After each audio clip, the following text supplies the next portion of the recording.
6th century BC, the Himalayan foothills. Here, in the valleys where the air is thick and humid and the soil is generous, small kingdoms and republics sprawled, a world permeated with ancient beliefs, a world of Brahmins, warriors, and merchants. But beneath the veil of familiar rituals, a spiritual hunger was already brewing. Shramanas, wandering ascetics, seekers of truth, who rejected the authority of the Vedas and offered their own paths to liberation, roamed the forests and cities. It was an era of great intellectual ferment, a time when old answers no longer satisfied and new ones had not yet been discovered. In one such kingdom, the Shakya state, with its capital in Kapilavastu, reigned King Shuddhodana. He had a son, Siddhartha Gautama. At his birth, the sage and hermit Asita shed tears, not from grief, but from a sorrowful joy. He saw 32 signs of a great man on the infant's body and predicted his destiny. The boy would either become a great king, a universal monarch, or, if he experienced the suffering of the world, he would become a Buddha, an awakened one, a teacher of gods and men. Shuddhodana heard only the first part of the prophecy. He desired his son as an heir, a powerful ruler, not a homeless ascetic. And he decided to outwit fate. The king built more than just a palace for Siddhartha. He erected an ideal world, a fortress of illusions, protected from reality itself. 3 palaces for the 3 seasons of the year were surrounded by fragrant gardens where lotuses bloomed and strange birds sang. No weeping reached here, no moaning penetrated. The servants were young and healthy, the dancers beautiful, the musicians skilled. The prince's every wish was fulfilled before he even had time to realize it. The words illness, old age, and death were banished from the palace lexicon. Siddhartha grew up surrounded by beauty, bliss, and art. He trained as a warrior, surpassing his peers, married the beautiful princess Yashodhara, and they had a son, Rahula. His life was a perfect symphony without a single false note. He lived for 29 years in this golden cocoon, unaware that another world existed beyond its walls. But the seeds of prophecy had already been sown. One day, curiosity overcame his father's prohibition. Siddhartha ordered his charioteer, Channa, to prepare the chariot. He wanted to see the city, to witness the lives of his subjects. His father, unable to refuse, ordered the streets to be decorated, removing from the prince's path anything that might sadden him. But the deities, or fate itself, intervened in his plan. On his first ride, amid the festive crowd, Siddhartha saw something he had never seen before, a man whose back was bent under an invisible burden. His skin, withered by time, hung in folds over his bones, his face was furrowed with deep wrinkles, and his toothless mouth was sunken. He leaned on a stick, and every step was an immense effort. "What is this, Channa?" the prince asked, shocked. "It's old age, lord," the charioteer replied. "Such is the fate of all who are born. You and I, all of us, will one day become like this." The chariot returned to the palace. Music and laughter no longer brought joy to the prince. The first crack appeared in the wall of his illusory world. After some time, he rode out again. And by the side of the road, in the dust, he saw another man. His body was racked with fever, his skin was covered in sores, he was breathing with difficulty and groaning in pain, unable to rise. There was emptiness around him, people avoided him, fearing infection. "What is this?" Siddhartha asked, his heart aching with compassion. "It is illness, Lord," Channa replied. "The body is fragile, and no one is immune to suffering." A second wall had crumbled. The joys of life seemed fragile and fleeting to the prince. The third journey proved decisive. A small procession was approaching the chariot. 4 men carried a wooden stretcher on their shoulders, bearing a motionless body wrapped in a simple cloth. Behind them walked weeping relatives. "What are they carrying, Channa? Why is this man motionless, and why are these people weeping so bitterly?" "He is a dead man, sir," the charioteer said in a quiet voice. "His life is over. Now his body will be burned, and he will turn to ashes. Such is the end of all life." No one can escape death. In that moment, Siddhartha realized the full depth of human destiny. Birth inevitably leads to old age, illness, and finally death. The entire world he knew, all its luxury, power, and love, seemed meaningless in the face of this inescapable law. But there was a fourth encounter. It brought not despair, but hope. The prince saw a man in faded orange robes with a shaved head and an alms bowl in his hands. He walked calmly and with concentration, his face serene. There was no fear, no desire, no sorrow in his eyes. "Who is this Channa?" "He is a hermit, sir, a man who has left worldly life to find the path that leads beyond birth and death, beyond suffering." The ascetic's gaze pierced Siddhartha's heart. He saw not escape, but a challenge. He saw a path. Returning to the palace, he could no longer be the same. The beautiful dancers seemed to him but future skeletons, the exquisite dishes like dust, the sounds of music like a funeral lament. He looked at his sleeping wife and newborn son, and his love for them mingled with the sharp pain of understanding.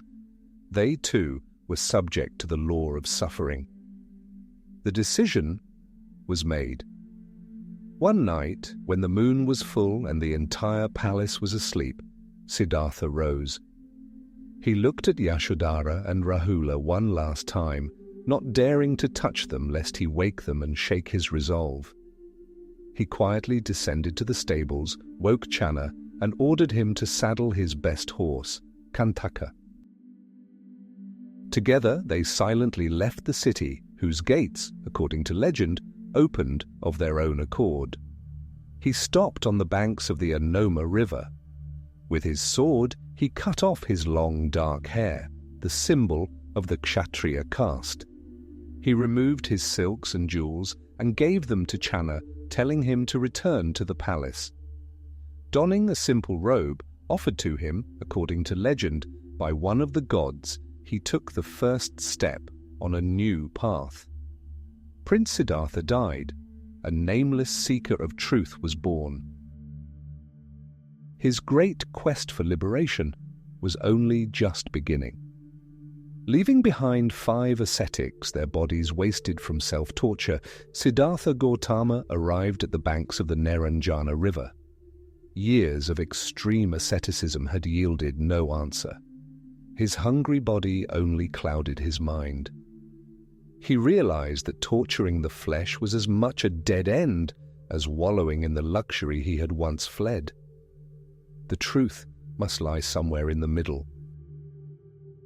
Accepting a bowl of rice porridge from a village girl, he regained his strength. This simple act was more than simply satisfying his hunger. It was a break with the past, an embrace of a new path, the middle way. Beneath the spreading canopy of a mighty ficus tree, which would later be called the Bodhi tree, the tree of awakening, he sat cross-legged. His back was straight as an arrow, and his resolve was harder than stone. He made a silent but unbreakable vow, addressed not to the gods but to the very essence of existence. "Let my skin, my sinews, and my bones wither. Let all the flesh and blood in my body dry up. but I will not move from this place until I attain the highest and complete awakening. Night fell. The silence of the forest deepened, became almost tangible. And then the greatest of battles began, a battle not for a kingdom or gold, but for the very human mind. From the depths of his own consciousness, Mara, the lord of illusions, arose, the personification of all that binds a living being to the wheel of suffering. This was no demon of flesh and blood. This was fear itself, desire itself, the very attachment to the self. First came his armies, legions of doubts, worries, and memories of past failures. They whispered poison in his ears. "You can't. You're only human. Who are you to defy the laws of the universe?" Siddhartha didn't flinch. He didn't fight them. He simply observed them, as one observes passing clouds, neither clinging to them nor pushing them away. And deprived of his attention, the phantoms began to fade. Then Mara changed tactics. He sent his beautiful daughters, lust, dissatisfaction, and passion. They danced before him, promising all the sensual pleasures he had left behind in his palace. They reminded him of the warmth of human love, of his duty to his son and wife. But Siddhartha saw right through them. He saw not the beauty of their forms, but their true nature, impermanence, emptiness, and the source of future suffering. He remained motionless like a mountain, unmoved by the wind. In a rage, Mara unleashed the final temptation, the temptation of the ego itself. "You will attain enlightenment," he hissed, "and become great. You will be worshipped, but who will witness your victory? You are alone in this darkness." Siddhartha remained silent in response. He slowly lowered his right hand and touched the earth with his fingertips. And the earth itself, silent and eternal, became his witness. It had witnessed countless lifetimes of his efforts, his aspirations, his compassion. Before this gesture, Mara, the embodiment of the illusory self, suffered final defeat and dissipated like morning mist. Now the mind was clear, the path was open. Siddhartha plunged deeper and deeper into the ocean of consciousness. First, he saw the sequence of his own past lives unfolding before him like an endless scroll. He saw himself as an animal, a god, a pauper, a king, a man, a woman. He saw how every action, word, and thought in one life inexorably shaped the conditions for the next. Then his vision expanded. He saw this same chain of cause and effect, this law of karma operating for all living beings in all worlds. He saw them being born, suffering, dying, and being reborn, forever driven by thirst and ignorance, like blind men wandering in circles, and his heart filled with boundless compassion. And finally, when the first pre-dawn star glowed in the east, he broke through the final veil. He saw the root of suffering, not a divine curse, not ill will, but the simple, inexorable truth about the nature of existence. In that moment of absolute silence and clarity, the teaching was born. The Four Noble Truths were revealed to him in their entirety. First, life is suffering, not only pain and grief, but also the very fleetingness of happiness, the very impermanence of all things. Second, the cause of suffering is craving, desire, and attachment, the desire for what we don't have, and the fear of losing what we do have. Third, suffering can end. If the cause is eliminated, the effect will also disappear. There is a state of complete peace and freedom, nirvana. And the fourth, there is a path to the cessation of suffering. The Noble Eightfold Path, right view, right intention, right speech, right conduct, right livelihood, right effort, right mindfulness, and right concentration.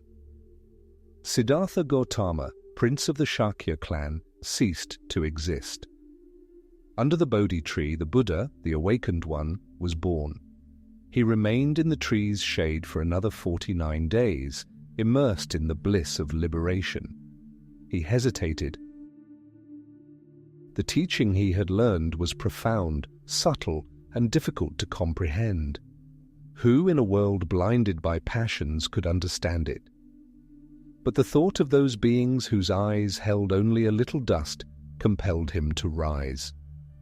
He rose, not as a conqueror, but as a physician who had found a cure for the world's greatest affliction. And he set out for the deer park, to the 5 ascetics who had once abandoned it. The wheel of teaching was ready to set in motion. Silence. Not the silence of the dead of night, but the silence that remains after a thunderstorm has split the sky. Beneath the Bodhi tree, in the shade of its heart-shaped leaves, sat the man who had just ceased to be Siddhartha Gautama. The world around him remained the same. The same sun rose over the Ganges, the same farmers led their cattle to water. But for him, everything had changed forever. He had achieved awakening. He saw reality without distortion, understood the cause of suffering and the path to its end. And in that moment of absolute clarity, doubt overwhelmed him, deep, almost insurmountable.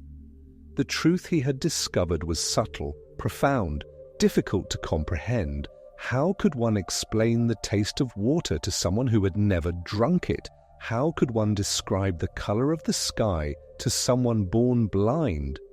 Humanity was mired in attachments, in the thirst for pleasure and power. His words would be like whispers in a storm. They would go unheard, and even if they were heard, they would not be understood. He considered simply remaining here, in solitude, in the peace of his newfound liberation. Tradition says that at that moment, the gods themselves pleaded with him, urging him to teach. But the drama of that moment lies not in celestial intervention, it lies in human choice. The choice between personal peace and compassion for all living beings wandering in darkness. And he made that choice. He chose to speak. He chose to turn the wheel of the teaching. But for whom? To whom could he entrust this first, most fragile knowledge? He recalled his former teachers, but realized they had already departed this world.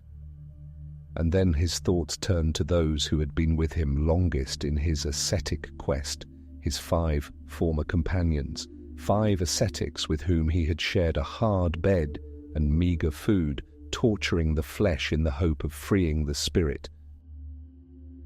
They had abandoned him when he abandoned extreme self-torture, considering him a traitor, an apostate who had returned to luxury, though this luxury was merely a bowl of rice porridge.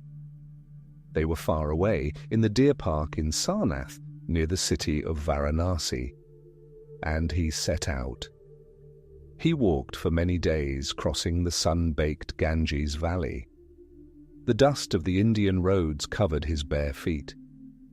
He carried nothing with him but his insight and determination. 5 ascetics saw him from afar. The figure walking toward them along the path was familiar. "Look," said one of them, "there comes Gautama, the apostate. He has abandoned the struggle and given himself over to excess. Let's agree, let's not greet him. Let's not rise when he appears. Let's not offer him a begging bowl or water to wash his feet. Let's place a seat to the side. If he wants, he can sit." They were convinced they were right. In their eyes, he was a fallen man, a weakling who had strayed from the true path. But as he approached, their confidence began to fade. Something changed in his gait, his posture, the calm of his face. This was not a man tormented by guilt or seeking solace. He radiated a peace and dignity they had never seen in anyone. Their resolve, made only moments earlier, crumbled to dust. Against their will, one of them rose and walked toward him. Another brought water. A third prepared a seat. They greeted him as an honored guest without understanding why. He sat down. And as the evening air cooled and the cicadas chirped louder, he began his first sermon. He didn't talk about gods or creation. He didn't demand faith or blind worship. He spoke of what he had experienced. He spoke of two extremes to be avoided. The first is the path of sensual pleasures, base and leading only to further satiety and suffering. The second is the path of self-torture, painful, humiliating, and fruitless. He himself had travelled both of these paths to their ends and knew their dead ends. There is a middle path, he said, a path that opens vision, bestows knowledge, leads to peace, to insight, to nibbana. He then expounded on the four truths that became the heart of his teaching. First, life as we know it is inextricably linked with suffering. Birth, illness, old age, death, separation from the beloved, and encounter with the unwanted all are suffering. Second, this suffering has a cause. And this cause is craving, insatiable desire, clinging to existence, to pleasures, to ideas. Third, this suffering can be ended by completely eradicating its cause, craving. And the fourth truth was the path to this cessation, the noble eightfold path consisting of right view, right intention, right speech, right conduct, right livelihood, right effort, right mindfulness, and right concentration. It wasn't a revelation, it was a diagnosis and a prescription, precise, clear, practical. He spoke, and the 5 ascetics listened. They heard more than just words. They saw before them living proof of the truth of those words. Understanding flashed in the eyes of the eldest among them, Kaundinya. He saw, he comprehended. Truly, everything that is subject to arising is also subject to passing away, he said. At that moment, the first Sangha was born. The community. The teachings ceased to be the property of one individual. They found their first disciple. Soon, the remaining 4 followed. Now there were 6 of them. 6 awakened beings in the deer park in Sarnath. The wheel of teaching, the Dhammachakra, was set in motion. Slowly, almost imperceptibly, here in this quiet grove, a movement began that would, within centuries, change the face of all of Asia and touch every corner of the planet. It had not yet gained its devastating force. For now, this was only the first revolution, made by the voice of one man and heard by 5 others. But the wheel was already rolling, and it was unstoppable. The blood of Kalinga had not yet dried on the plains, but the ringing of swords still echoed in Emperor Ashoka's ears. 100,000 fallen, 150,000 exiled, a victory that tasted like ashes. The emperor, who had conquered the world by force, now looked upon his empire and saw in it not triumph, but immeasurable sorrow. He faced a question heavier than any royal burden: how to rule a state born of violence but now dedicated to non-violence, how to convey his will, his new faith, his repentance to every corner of this vast empire, from the rocky passes of modern-day Afghanistan to the humid deltas of Bengal. An empire stitched together by the sword could not be governed by prayer alone. It needed a new law, but not one inscribed on fragile palm leaves that would rot within a generation. Ashoka found the answer not in bureaus but in quarries. His message was to become part of the landscape itself, eternal, unshakable. He decided to carve his empire in stone. Thus began one of the most ambitious propaganda campaigns in human history. Across the country, from dusty trade routes to sacred pilgrimage sites, columns of mirror-polished sandstone began to rise. Some soared 15 meters into the sky, crowned with figures of lions, elephants, or bulls, ancient symbols of strength now harnessed to the service of peace. But these were more than just monuments, they were stone preachers. On their smooth surfaces, as well as on boulders and entire rocks, carvers carved the emperor's decrees. We call them the edicts of Ashoka. This was not the language of court sages, the complex and inaccessible Sanskrit. Ashoka spoke to the people. His decrees were written in Prakrit, the living spoken language of most of his subjects, and inscribed in Brahmi script, the ancestor of almost all modern Indian alphabets. But the emperor's genius revealed itself at the borders. In the northwest, where the descendants of Alexander the Great's warriors lived, edicts were inscribed in Greek and Aramaic. Ashoka did not demand that the empire learn his language. He himself spoke the languages of his empire. Every traveler, every merchant, every official passing by these stones could read and understand the will of their ruler. The empire acquired a unified moral code inscribed in dozens of different dialects but conveying a single message. What did this stone voice speak of? It spoke of the Dharma. But this was not simply Buddhist doctrine. Ashoka preached a universal ethic, a set of rules that could be accepted by Brahmins, Jains, and followers of any other faith. Above all, it was ahimsa, non-violence. Edicts declared strict restrictions on the slaughter of animals for the royal kitchen. Bloody sacrifices were prohibited. But Ashoka went further. He built hospitals not only for people but also for animals.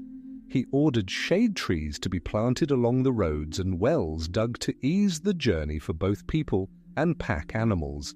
Next comes respect. Respect for parents, teachers, elders, and, unheard of for that era, respect for all religions. One of the most famous, the 14th Great Rock Edict, proclaimed that those who praise their own faith while denigrating another's are in fact only harming their own. Ashoka not only tolerated other faiths, he actively supported them, granting caves to Ajivika ascetics and patronizing Brahmins. His empire was not a Buddhist state, but a state where the principles of compassion and tolerance became law. These edicts were more than just declarations. They were instruments of governance. Specialized officials, the Dharma Mahamatras, traveled throughout the country, overseeing the execution of the decrees, resolving disputes, and explaining the principles of just living to the people. This was a bureaucracy placed in the service of morality. Thus, Ashoka accomplished his second conquest. The first was a conquest of land paid for with blood. The second was a conquest of hearts accomplished with chisel and stone. He transformed his personal tragedy and spiritual insight into state policy. His empire no longer rested on the fear of legions. It rested on an idea carved into rocks and columns that still stand today, 2.5 millennia later, as silent guardians of his legacy. It is a voice that neither wind nor time could erase.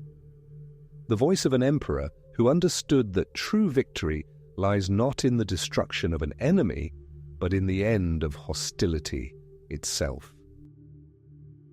The flames on Siddhartha Gautama's funeral pyre had not yet cooled, but his disciples were already faced with a question as heavy as a Himalayan stone: how to preserve the teaching, how to preserve the purity of the Dharma when the teacher himself, its living embodiment, had entered parinirvana.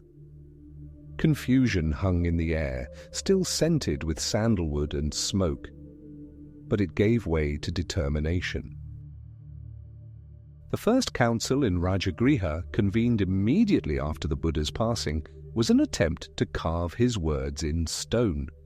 500 arhats who had attained enlightenment gathered in the Satapani cave, and there Ananda, a faithful disciple with a phenomenal memory, recited word for word all of the Buddha's discourses. Each "thus have I heard" was a vow of fidelity. Each sutra an imprint of truth. The monk Upali, with equal precision, expounded the rules of the monastic community, the Vinaya. It seemed as if the foundation had been laid, strong, unshakable. The community, the Sangha, was united, cemented by shared sorrow and a common goal. But time is a great solvent. It wears away even the strongest stone. A century passed, generations came and went, monasteries sprang up throughout the Ganges Valley, and what had seemed immutable began to succumb to the pressures of life. In the bustling city of Vaishali, a rift began to manifest itself. The dispute erupted not over metaphysical heights, but over mundane, almost everyday matters. 10 points. May monks store salt in a horn vessel, eat after midday, use luxurious rugs? And the most pressing question, may they accept donations of gold and silver? For some monks, especially those from the western regions, these were justified concessions to the realities of the world, necessary for the survival and spread of the teaching. For others, the guardians of the old order, it was a betrayal, a deviation from the Buddha's precepts. The dispute culminated in the Second Buddhist Council. 700 monks gathered to resolve the 10 points. And the votes were divided. The majority, adhering to the strict rules, condemned the innovations. They called themselves the Sthaviravada, the teaching of the elders. They believed the path to liberation was narrow and arduous. It required complete renunciation of the world, strict discipline, and strict adherence to the letter of the rules laid down by the Buddha himself.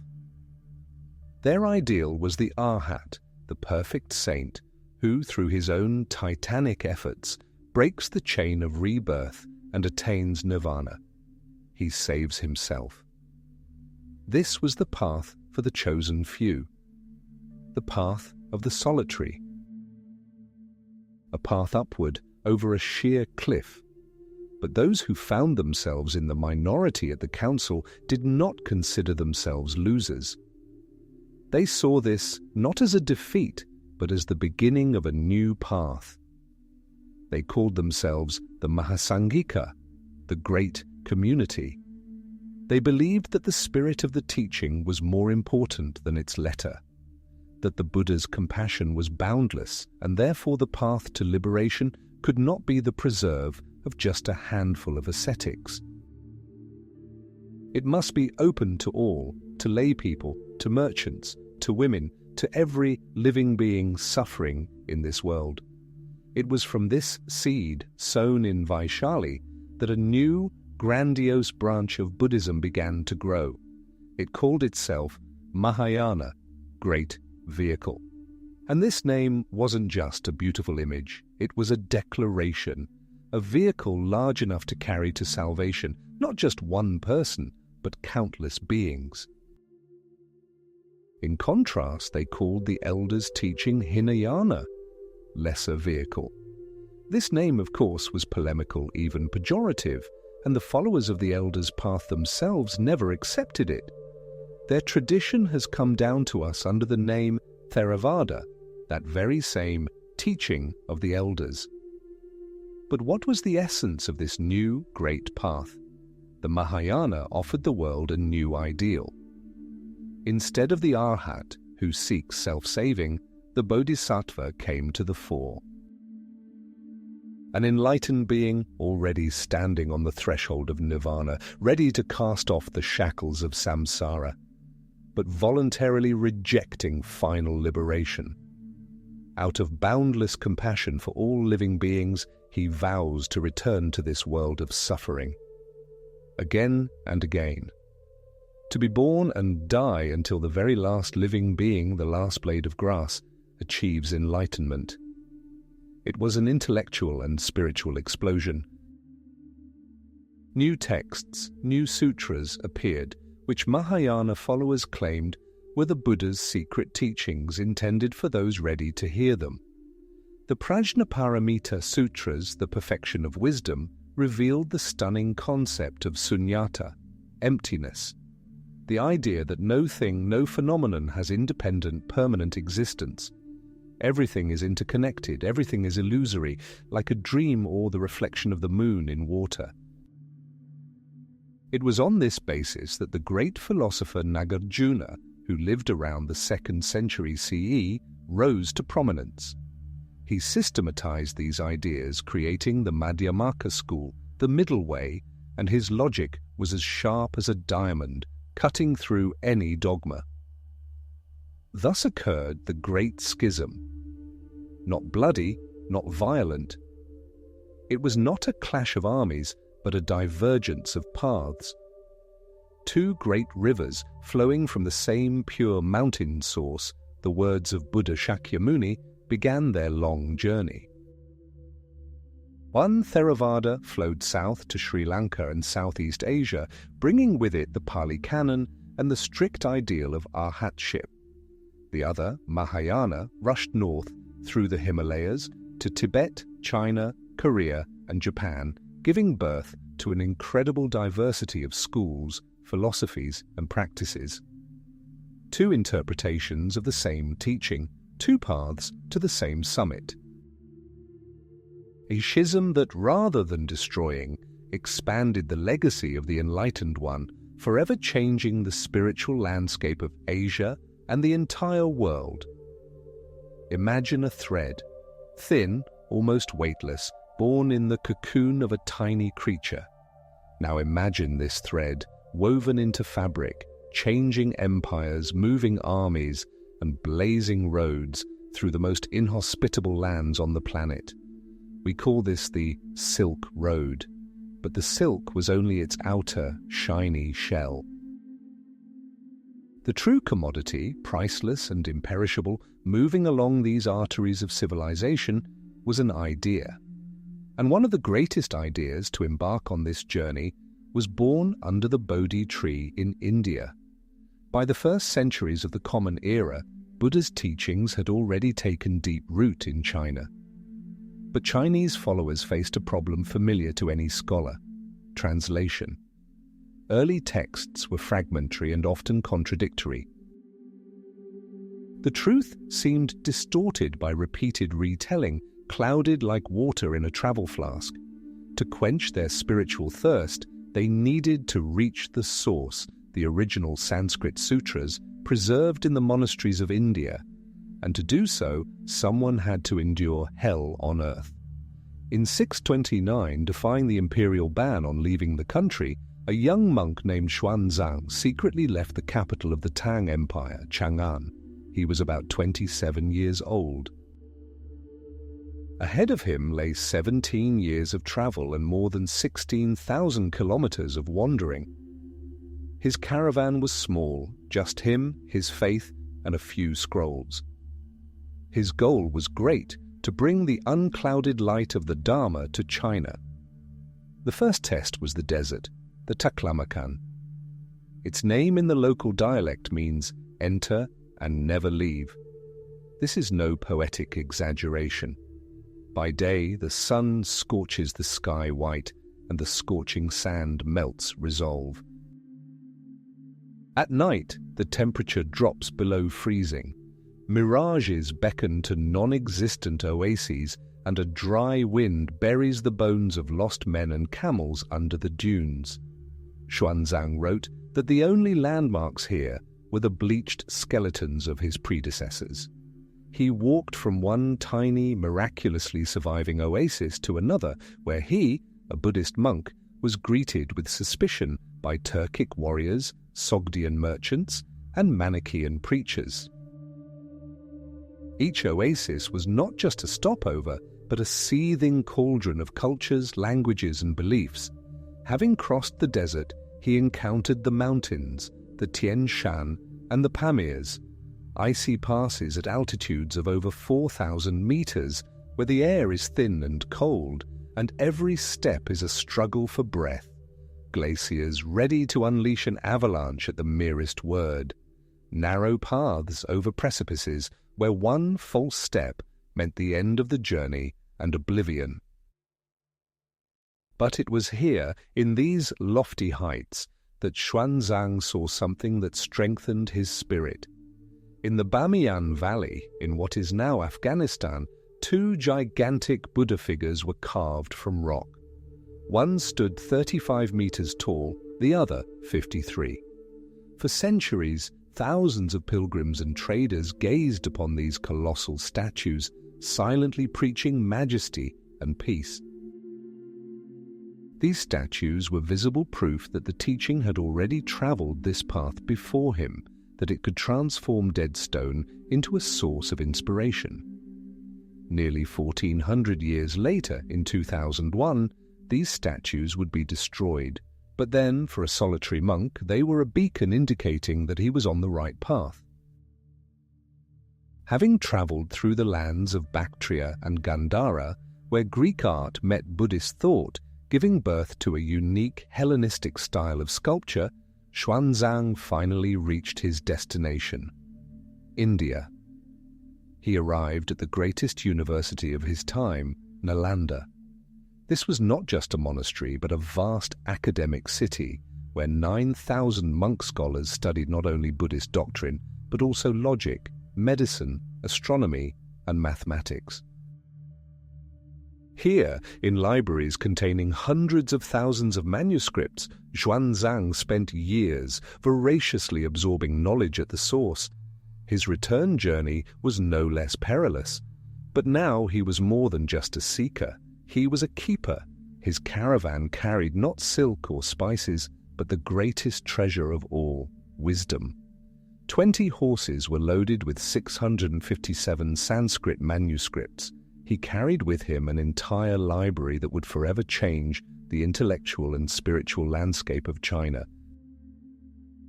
When Xuanzang returned to Chang'an, the very emperor who had forbidden him to leave greeted him as a hero.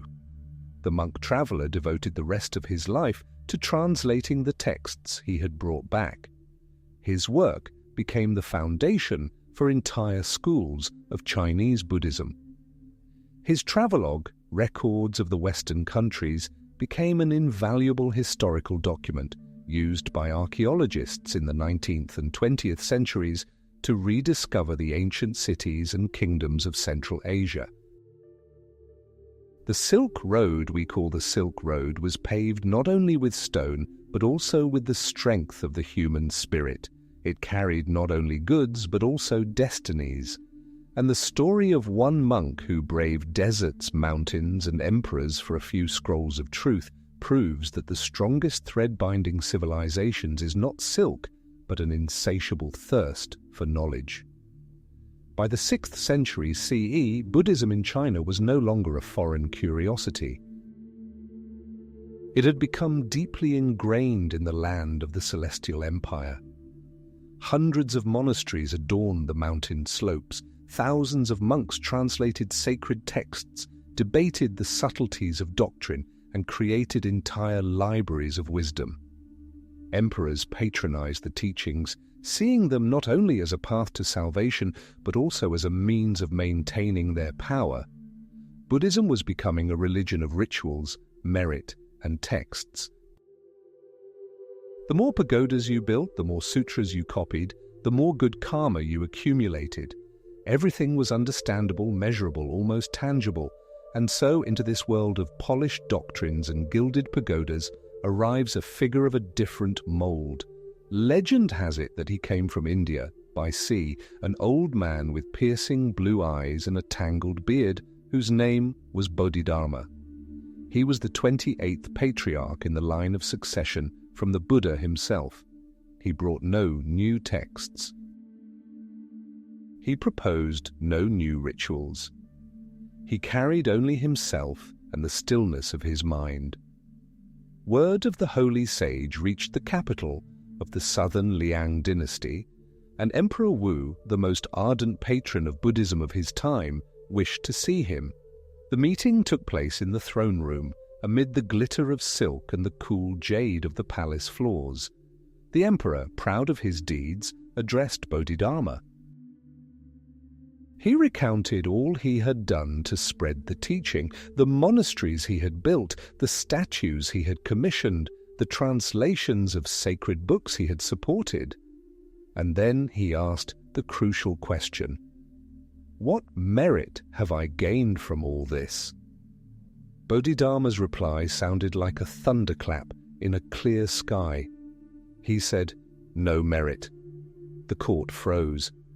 The emperor, stunned by such a bold answer, didn't understand. How could this be? His entire faith, all his works, everything was built on the idea of accumulating merit. He asked again, what then is the highest truth of the holy teaching? Bodhidharma answered even more enigmatically, emptiness, nothing sacred. This was more than just a dispute, it was a clash of two universes. For Emperor Wu, Buddhism was an external act. For Bodhidharma, it was an internal state. For one, it was accumulation. For the other, it was complete liberation. Misunderstood and rejected, Bodhidharma left the court. Legend has it that he crossed the mighty Yangtze River, standing on a single reed, and journeyed north to the lands of the Wei dynasty. His path ended at the foot of Mount Songshan, where a young Shaolin monastery nestled in the shadow of the forests. But even here, he did not teach or preach. He retreated to a cave on the mountainside, sat facing the wall, and immersed himself in meditation. He sat there for 9 years. 9 years of silence, while birds nested at the entrance to his cave, while snow covered it in winter, and summer rains washed the stones. He did not look outward, he looked inward. The cave wall became a mirror of his own mind. This practice, Biguan, gazing into the wall, became the heart of his teaching. Seekers of truth came to him, but he remained silent. One of them was a learned monk named Huike. He stood by the cave day and night, begging for guidance. One night, heavy snow fell. It covered Huike up to his waist, but he remained motionless. At dawn, Bodhidharma finally broke the silence and asked what he was seeking, standing in the snow. Huike tearfully replied, "My mind is restless. Please, teacher, calm my mind." Bodhidharma said, "Bring me your mind, and I will calm it." Huike searched for a long time for this restless mind within himself, as something separate, something he could grasp and bring home. Finally, in despair, he said, "I've searched for my mind, but I can't find it." And then Bodhidharma spoke the words that became the key to everything. "There, I've already calmed your mind." At that moment, Huike understood everything. The mind is not a thing. Anxiety is not an object. It is merely a process, an illusion we cling to. To prove his resolve, legend tells how Huike cut off his left hand and placed it before his teacher, where scarlet blood blossomed on the white snow. Thus the transmission occurred, not through words, not through texts, but from mind to mind. This was Chan, the Chinese pronunciation of the Sanskrit word dhyana, meaning contemplation, meditation. It was a teaching of direct transmission beyond scripture. It taught that the Buddha nature already resides within every living being. There's no need to seek it in books or golden statues. One need only look within, into the silence of one's own consciousness. The dragon of Chinese pragmatism and directness met the lotus of Indian wisdom. And from this encounter, something entirely new was born. A teaching that didn't require memorizing thousands of pages, but demanded the fullness of human existence. It said, don't read about the path, become the path. Don't talk about enlightenment, experience it, here and now. This small sprout, planted by a bearded stranger in a cave near the Shaolin monastery, will give rise to a mighty tree that will spread its branches throughout the Far East, becoming known in Japan as Zen, iron and silk, the cold steel of a katana and the simplicity of a meditation mat. These two images, seemingly opposites, merged into a single, inseparable whole in medieval Japan. They created one of the most astonishing cultural fusions in human history, the warrior's path illuminated by the light of Zen. The air in Japan in the 13th century was electric.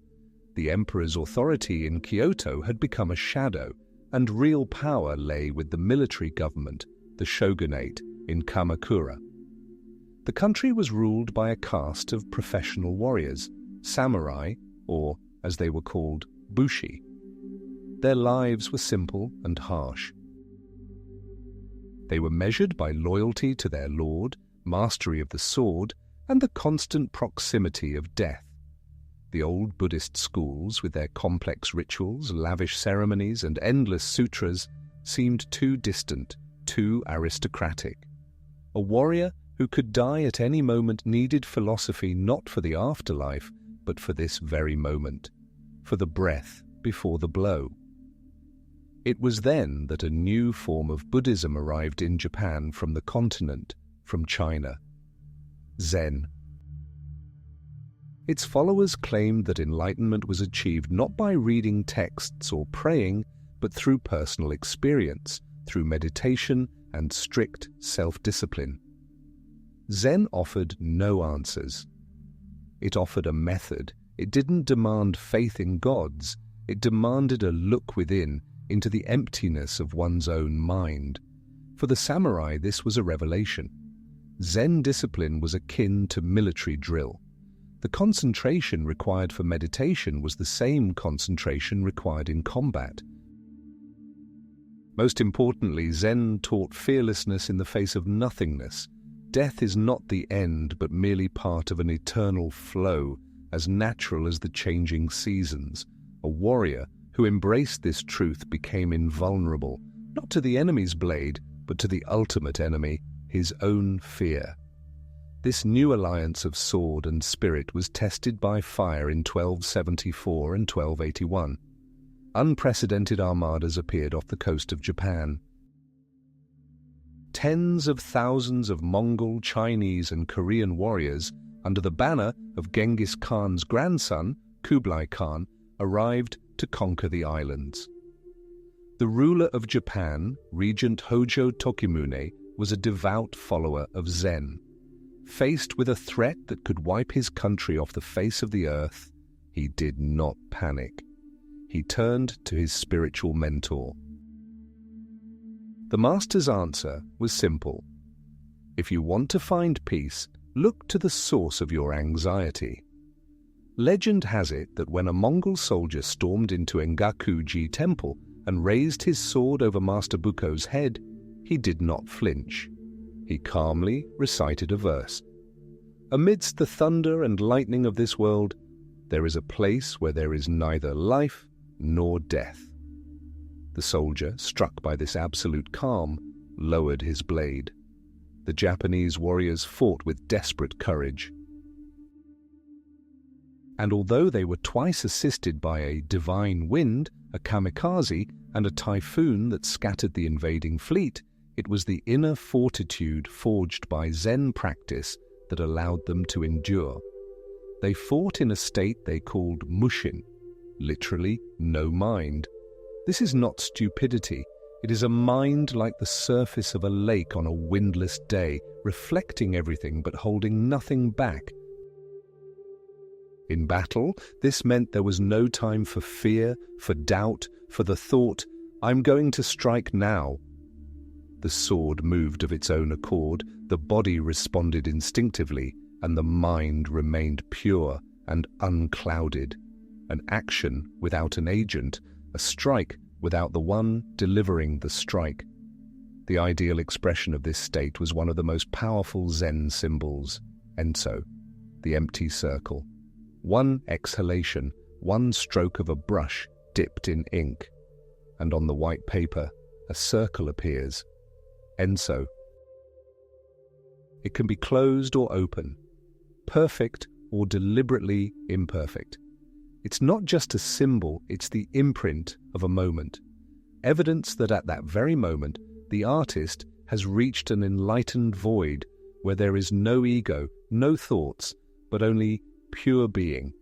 The circle symbolizes everything and nothing, the emptiness from which all things are born, and the fullness of the universe, beginning and end merged in a single line. For the samurai, Enso was a map of his inner world. A blade describing an arc in the air and a brush drawing a circle on paper were two manifestations of the same principle, the principle of perfect action, born of the perfect stillness of the mind. This philosophy has permeated far beyond the battlefield. It has shaped the entire Japanese aesthetic, the art of flower arranging, ikebana, the tea ceremony, where every movement is measured and filled with meaning. Rock gardens, where the empty space between boulders speaks louder than the stones themselves. A trace of Zen is evident in all of this, a striving for simplicity, asymmetry, the understanding that true beauty and strength lie not in objects, but in the emptiness between them, in silence. Thus, from the union of a warrior seeking a way to face death with dignity and a monk seeking life in emptiness, a unique culture was born. A culture where the highest mastery is to act with self-forgetfulness, where the greatest strength is born from absolute peace, and where the deepest meaning can be found in a simple, empty circle drawn on a piece of paper with a single movement, a single breath. Imagine a place where the air is so thin that every breath is an effort, where the horizon is not a line but a jagged crown of icy peaks touching the sky itself. This is Tibet, the roof of the world. And it was here, isolated from the rest of civilization, that Buddhism underwent one of its most astonishing transformations. The story of his arrival is not the story of a quiet sermon.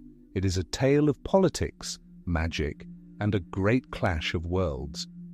In the 7th century, King Songtsen Gampo, the unifier of the Tibetan tribes, married two princesses, one from Nepal, the other from the powerful Chinese Tang dynasty. Both were Buddhists. Both brought with them to Lhasa not only silk scrolls and political alliances, but also precious statues of Buddha. These were the first seeds sown in the rocky, frozen soil of the ancient Tibetan faith, the Bon religion, replete with shamans, nature spirits, and fierce deities of the mountains and rivers. But the seeds did not germinate easily. Local spirits seemed to resist the foreign faith. Legends speak of demons shaking the earth and temples collapsing before they were even built. Then, in the 8th century, a great teacher was summoned from India, whose name is still spoken with reverence, Padmasambhava, born of the lotus, or, as he is known in Tibet, Guru Rinpoche. He didn't come to destroy the old gods. That would have been too easy. Padmasambhava challenged them. He engaged in magical combat with them, subduing them one by one with his spiritual power. He didn't banish them, but converted them, transforming wrathful demons into fierce defenders of a new teaching, the Dharma. It is in this act of great spiritual synthesis that the unique character of Tibetan Buddhism is born. You see images of these deities, multi-armed, wearing necklaces of skulls surrounded by flames. They are not evil, they are the indomitable energy of reality itself, harnessed to the service of enlightenment. This idea, not to run from energy but to harness it, lies at the heart of Vajrayana, the diamond vehicle, as the Tibetan tradition is known. While other Buddhist paths offer a long, gradual road to liberation, Vajrayana is a swift, risky path, like a flash of lightning. It utilizes secret teachings known as tantras. Contrary to popular Western misconceptions, Tantra is much more than rituals involving physical intimacy. It is a complex system of practices, including visualization, mantras, and working with the body's subtle energies. The practitioner learns to see themselves not as an imperfect being, but as an already enlightened Buddha.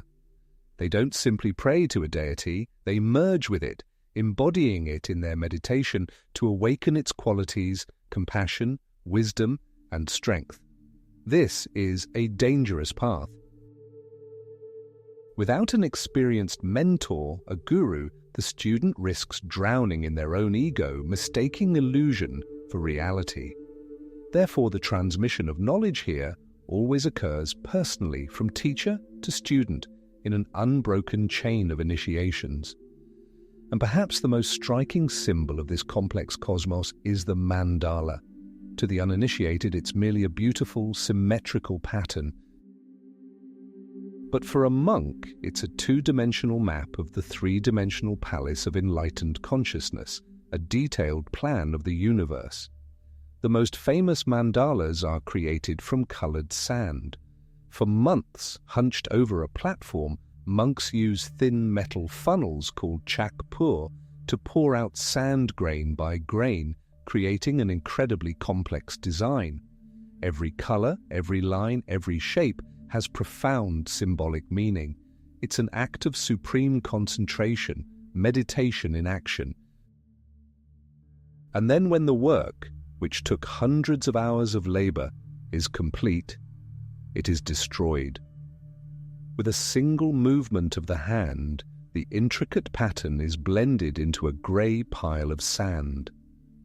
This sand is then poured into the river so that the mandala's blessings will spread throughout the world. Nothing illustrates the Buddhist principle of impermanence more clearly or more ruthlessly. Beauty is fleeting. Life is fleeting. Even the sacred palace of enlightenment is but a temporary form. At this isolated pinnacle of the world, spiritual authority became closely intertwined with earthly power. Thus was born a unique system of government headed by the Dalai Lama, the living embodiment of Avalokiteshvara, the Bodhisattva of infinite compassion. After the Dalai Lama's death, a long mystical quest began. Special lamas searched the entire country for the child who, according to prophecies, signs, and visions, was his next reincarnation. Once found, the boy was taken to Lhasa, to the gigantic Potala Palace, where he would undergo rigorous training to one day become the spiritual and temporal leader of his people. Thus, on the roof of the world, a civilization was created where monasteries were fortresses and universities, where art served as a map for meditation, and the ruler was a child recognized as a living god. This is a world where magic and psychology, ritual and philosophy do not contradict each other but merge into a single whole. A world that for centuries guarded its secrets behind the impenetrable walls of the Himalayas, offering humanity one of the boldest paths to understanding the nature of reality. Begin recording. Imagine silence. Not emptiness, but a profound silence. For nearly 500 years after Siddhartha Gautama's passing, his followers dared not depict his face. To do so would have been sacrilege, an attempt to enclose the infinite in stone or clay. His presence was marked by symbols. An empty throne beneath the Bodhi tree where he attained enlightenment. His footprints in stone marking the path he trod. The wheel of Dharma, the ever-revolving teaching. He was an idea, a state, but not a person of flesh and blood. He could not be seen, he could only be grasped. And now, at the turn of the millennium, everything changes. The silence is broken. We are in northwest India, in the kingdom of Gandhara. This is not just a land, it is a crossroads of worlds. The air here is saturated with the dust of trade caravans and the echoes of long-gone armies.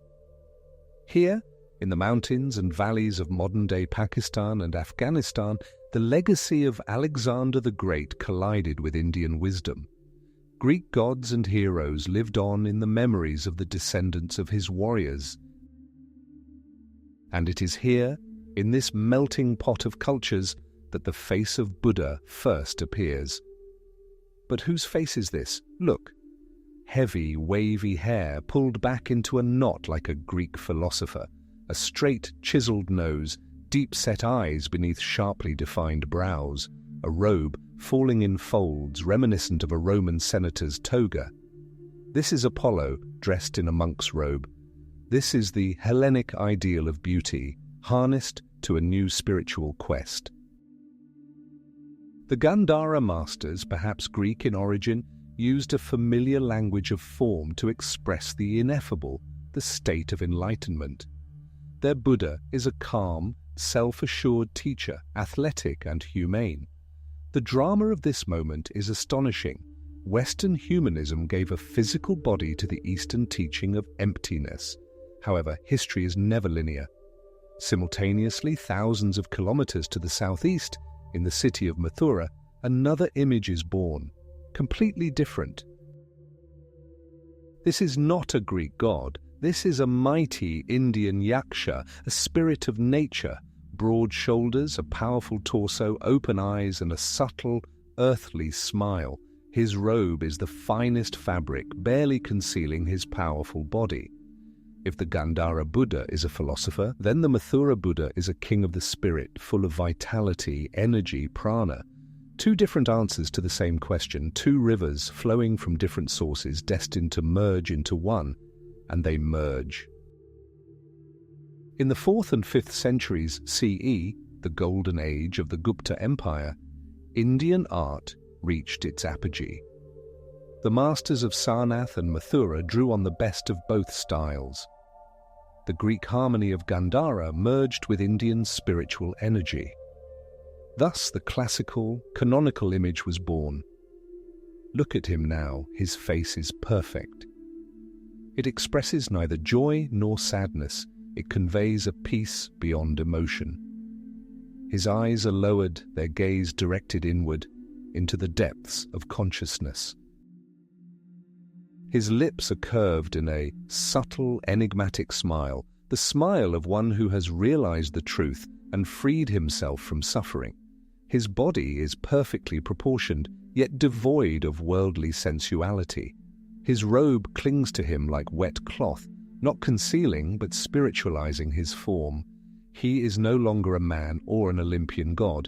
He is a visual formula for nirvana, frozen in stone, perfect balance. This image will become a benchmark. With caravans along the Silk Road, with merchants on ships, he will set out on a journey across Asia. And here we are, in another world, in the 12th century, in the heart of the impenetrable jungles of Cambodia. Here the air is humid and heavy, and the cries of birds mingle with the monotonous chanting of monks. The great Khmer Empire is building its main temple, Angkor Thom, and at its center is a stone wonder, the mountain temple, Bayon. And here the face of Buddha undergoes its most grandiose transformation. From dozens, hundreds of stone towers, gigantic faces gaze down upon you, 4 faces on each tower facing the 4 cardinal directions. Their eyes are closed, but they see everything. Their lips retain the same mysterious, all-knowing smile as the Gupta statues. But this is no ordinary Buddha. This is Bodhisattva Avalokiteshvara, the embodiment of infinite compassion. And most astonishingly, these faces bear the portrait features of the temple's creator himself, King Jayavarman VII, God King, God King. This is the pinnacle of synthesis. The face of the enlightened one has become the face of a ruler whose compassion, like the gaze of these stone giants, extends across his entire empire. He doesn't simply rule, he cares. He doesn't simply build, he saves. The stone faces of Bayong are both a political manifesto and a spiritual revelation. They gaze upon rice fields, villages, palaces, and huts, silent guardians whose smiles promise protection and peace. From Apollo in a monk's robe to the divine visage of a king in the heart of the jungle, the path of the Buddha's image is the path of the teaching itself. It was not an immutable dogma carved in stone. It was a living idea that traveling the world absorbed the culture, art, and hopes of every people, giving them a face, its own unique face of enlightenment. End of recording. The light lit beneath the Bodhi tree burned in India for over 1,500 years. It illuminated the path of emperors and hermits, merchants and peasants. Its flame nurtured the greatest minds of Asia, transforming monasteries into universities the likes of which the world had never seen. But no fire burns forever unless fuel is fed. By the beginning of the second millennium CE, the lamp of Dharma in its homeland began to fade. It wasn't a sudden gust of wind. It was a long, slow process of suffocation. The great debates that once filled the halls of monasteries fell silent. Buddhist philosophy, having become extremely complex in the Madhyamaka and Yogacara schools, became the preserve of a small circle of intellectuals. It spoke a language incomprehensible to the simple farmer, for whom hymns to Shiva or Vishnu were closer and warmer. Hinduism didn't displace Buddhism by force, it simply reclaimed the hearts of the people. Great thinkers such as Shankara and Kumarila Bhatta brought Hinduism renewed intellectual vigor, and the Bhakti movement gave it new emotional depth. The Buddhist Sangha, the monastic community, meanwhile grew wealthy. Vast monastic complexes owned lands and villages. Monks who once wandered with only a begging bowl became administrators and scholars, disconnected from the daily lives of those they were supposed to lead. The Gupta Empire, a generous patron, crumbled to dust. New dynasties and new rajas rising to power increasingly turned their gaze to the ancient gods of their ancestors. The flow of gold that fed the monasteries dried up. Without royal support, the great viharas, like giant ships that had run aground, remained immobile and vulnerable. They became islands of refined scholarship in the ocean of a changing world. And then from the northwest came that very wind that extinguished the smouldering coals. This wasn't just a change of power. It was the rise of a force for which a Buddhist monastery was not a center of knowledge, but a shrine of idolaters. In the final years of the 12th century, the Turkic warlords of the Ghurid dynasty swept across the plains of northern India like a fiery wave. They were driven not only by hunger for new lands, but also by the fierce fervor of a new faith. The tragedy culminated in the destruction of the great Buddhist universities. Imagine Nalanda. Not just a monastery, a city of wisdom where 9,000 monks and 2,000 teachers from across Asia studied logic, medicine, astronomy, and philosophy. Its library, Dharmaganja, the treasury of truth, occupied 3 multi-story buildings and housed hundreds of thousands of manuscripts and priceless scrolls collected over 800 years. Around 1202, a small force under the command of the military leader Muhammad Bakhtiar Khalji approached the walls of Nalanda. The Persian historian Minhaj-e-Siraj wrote that the conquerors mistook the monastery for a fortress manned by bald-headed Brahmins. They stormed inside. A massacre ensued. Monks who had not yet held weapons were killed on the spot. They searched for treasures but found only books. Then they set fire to the library. They say the smoke from the burning manuscripts hung over the ruins for 3 months. The fire consumed more than just palm leaves and paper. It consumed sutras, treatises on Nagarjuna's logic, and medical works that existed nowhere else. An entire universe of thought, a millennium of intellectual pursuits, was reduced to ashes. The same fate befell other centres, Vikramashila, Odantapuri. This was more than just a pogrom. It was the lobotomy of an entire civilization. The intellectual heart of Buddhism was torn out. The few who survived fled. They took with them what they could salvage, fragments of teachings in their memories and the few surviving scrolls. They crossed the snow-covered Himalayan passes to Nepal and Tibet. They carried the light of the fading lamp to new lands where it was destined to burn with renewed vigor. Meanwhile, in Buddha's birthplace, India, silence was descending. In place of bustling monasteries, only charred stones remained, slowly engulfed by the jungle. Stupas, once gleaming white, were now covered in moss and oblivion. The teaching born here to bring liberation to the entire world had almost completely abandoned its cradle. It became a wanderer, homeless, but finding refuge in the hearts of millions far beyond the Ganges. Having lost its homeland, Buddhism found the rest of the world. 2,500 years ago, under the shade of the Bodhi tree, a man sat down to seek an answer to the eternal question of suffering.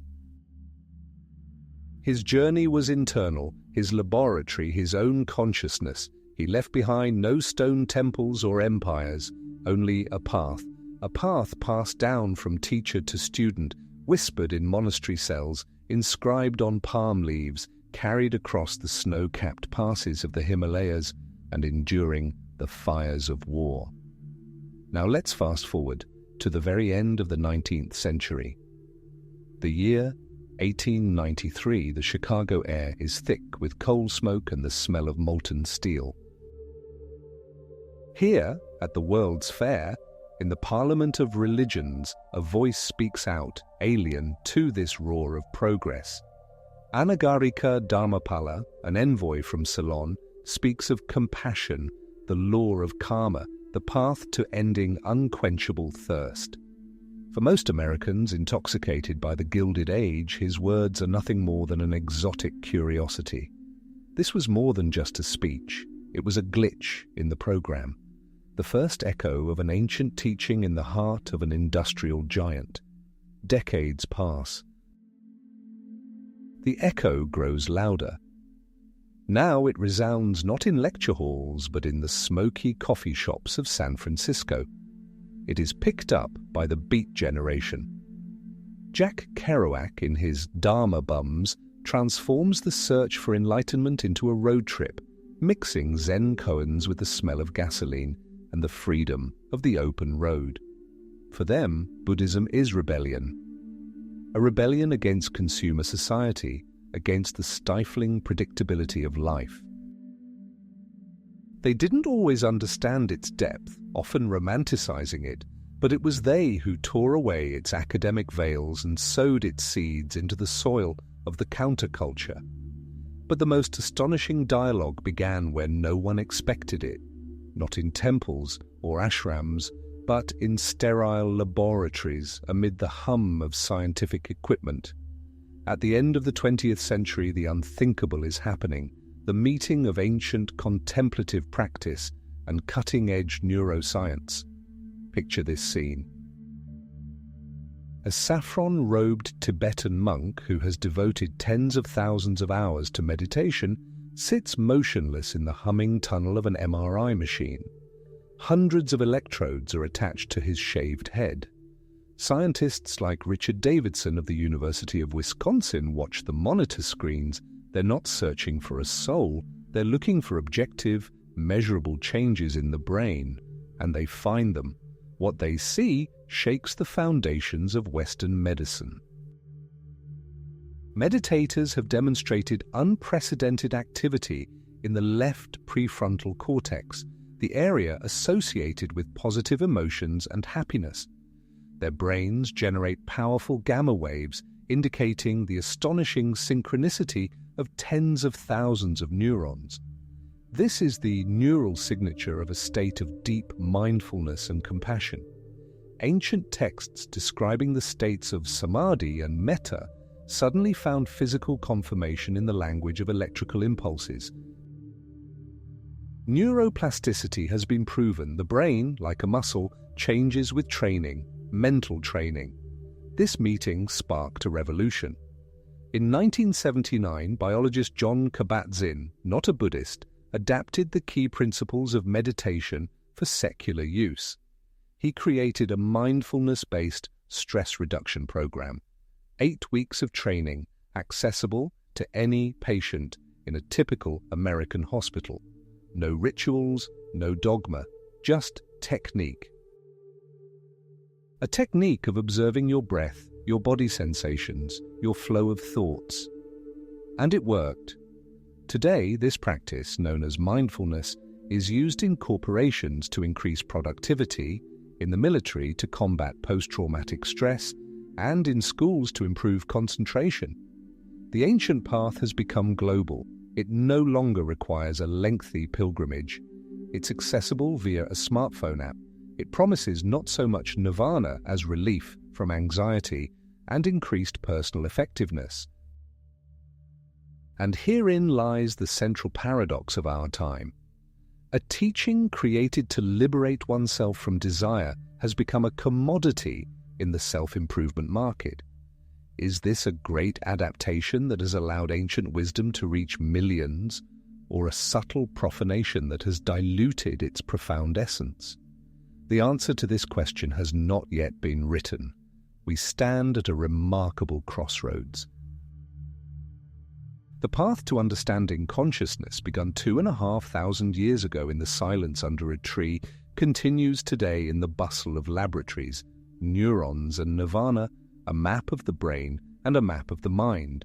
Science has not proven Buddhism. It has merely provided a new language for describing what contemplatives have always known. We can change our world by changing ourselves. The question posed in the shade of the Indian fig tree hasn't changed. The tools have. And now, in the 21st century, peering into glowing images of the working brain, humanity continues the same grand journey within. The journey that began with a single breath continues in the hum of servers, in application algorithms, and, as before, in the silent stillness of our own consciousness.